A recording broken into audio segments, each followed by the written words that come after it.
Howdy folks, it's Brian from Spooky Laters. Today is November 9th and I still don't have my Lord Doc Hanovar from Spirit Halloween. Ain't that some you know what.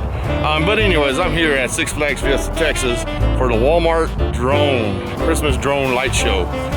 8 select cities that they're doing it here at Six Flags Fiesta, Texas. Unfortunately, those tickets sold out fast and Brian from Spooky Laters wasn't able to get none. But hey, I'll just park in the parking lot back here. That way I can probably get out a lot faster anyways. Get out. There's over 1,000 drones, folks, that are gonna light up the sky, and it's gonna be a special event. You guys have a Merry Christmas and a Happy New Year's, and I'll be here for New Year's Eve, and this looks like it's gonna be kind of cool.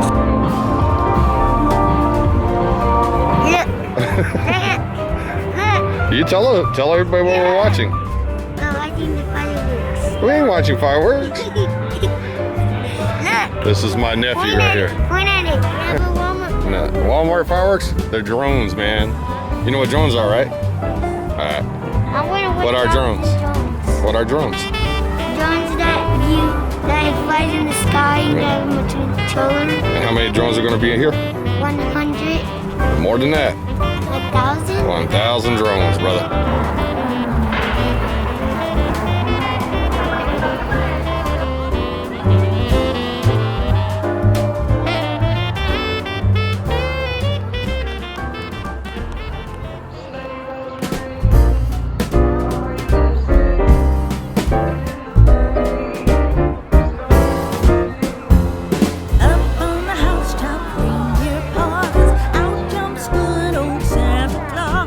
Down through the chimney with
Thank you.